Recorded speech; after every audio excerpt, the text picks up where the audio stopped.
Breaking news చూస్తున్నాం. Parliament ఎన్నికల్లో BRS BSP మధ్య పొత్తు కుదిరింది. రాష్ట్రంలో కలిసి పోటీ చేయాలని ఇరు పార్టీలు నిర్ణయించాయి. త్వరలో విధి విధానాలు ఖరారు చేయనున్నాయి. ఇక కేసీఆర్ తో బీఎస్పీ అధ్యక్షుడు ఆర్ఎస్ ప్రవీణ్ కుమార్ భేటీ ముగిసింది.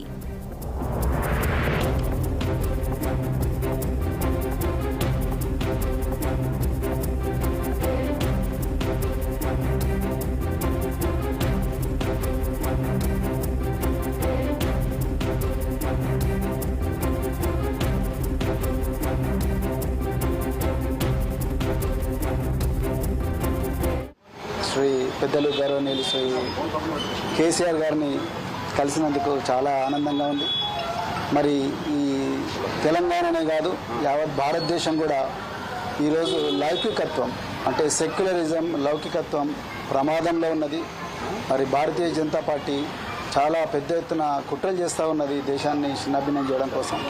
మరి పూర్తిగా రాజ్యాంగాన్ని రద్దు చేయాలనే కుట్ర చేస్తూ ఉన్నారు.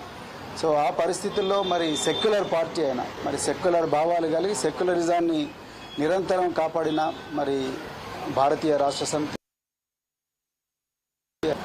వారు మరి నేను బెంజీ మాయావతి గారి రైట్. ఇక బీఆర్ఎస్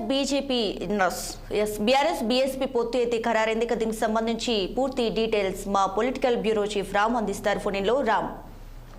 దీపిక, ఏదైతే ఈ రోజు నందినగర్ లోని బీఆర్ఎస్ పార్టీ అధినేత కేసీఆర్ నివాసంలో బీఆర్ఎస్ అధినేత ఆర్ఎస్ ప్రవీణ్ కుమార్ ఇద్దరు భేటీ అయ్యారు. అయితే తాత్కాలికంగా ఈ వచ్చే పార్లమెంట్ ఎన్నికల్లో బీఎస్పీ బీఆర్ఎస్ కలిసి పోటీ చేయాలని చెప్పి కూడా నిర్ణయించారు. ఈ మేరకు ఇద్దరు కేసీఆర్ ఆర్ఎస్ ప్రవీణ్ ఇద్దరు కూడా కలిసి మీడియా సమావేశం నిర్వహించారు.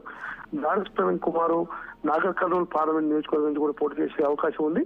అయితే ఇక పొత్తు ఇంకా ఒక సీట్ వరకు ఉంటుందా, ఇంకా సీట్లు ఏమైనా పెరుగుతాయా అనే దానిపైన ఇంకా చర్చలు కొనసాగుతున్నాయి. ఇప్పుడు ప్రజెంట్ కేసీఆర్ నివాసంలో చర్చలు అయితే ముగిసినాయి. దీపిక, రామ్, ఇప్పుడు ఈ పార్టీ పొత్తు ఏదైతే ఉందో రానున్న రోజుల్లో ఎలా ఉండబోతుంది? ప్రజలు వీరి పొత్తుని ఏ విధంగా ఆదరించబోతున్నారు?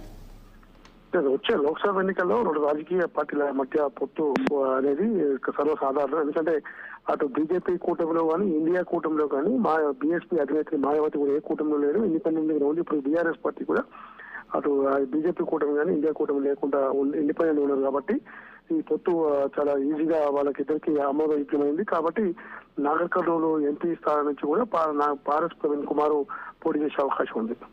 Right Ramulu, thanks for the updates.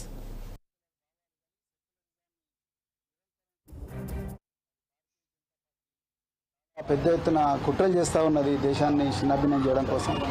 మరి పూర్తిగా రాజ్యాంగాన్ని రద్దు చేయాలనే కుట్ర చేస్తూ ఉన్నారు.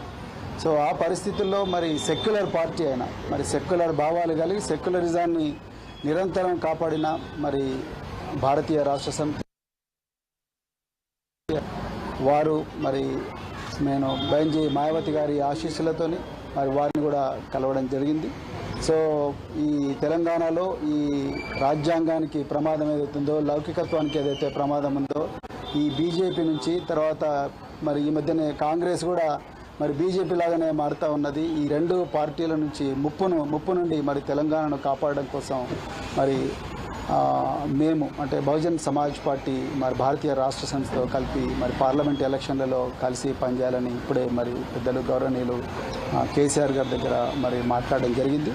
మరి తప్పకుండా మరి ఇంతకుముందు మీరు అన్నట్టుగా సీట్ల సర్దుబాటు విషయం ఏదైతే ఉందో ఈ షీట్ షేరింగ్ విషయం అయితే మళ్ళీ మేము మా అధిష్టానానికి నివేదిస్తాం. అదేవిధంగా మరి మన మాజీ ముఖ్యమంత్రి గారు తప్పకుండా బెంజీ గారితో కూడా మాట్లాడతారు. సో దాని తర్వాత మరి ఇరు వర్గాలు ఇరు పార్టీలు ఒక నిర్ణయానికి వచ్చి తర్వాత తప్పకుండా తెలంగాణలో ఈ స్నేహం అనేది తప్పకుండా తెలంగాణ ప్రజల జీవితాలను మారుస్తుంది. తెలంగాణ ప్రజల విలువలను ఏదైతే గంగా జమున తహజీబ్ అని అంటున్నామో ఆ విలువలను ఆ సంస్కృతిని తప్పకుండా కాపాడుతుంది. బహుజన వర్గాలందరి జీవితాలు బాగుపడతాయి. ఇలా నిరుద్యోగులు సంతోషంగా లేరు. సో పట్టుమని 4 నెలలు కాలేదు, ఇప్పటికీ మళ్ళీ నిరుద్యోగులు రోడ్ల మీదకి వచ్చే పరిస్థితి.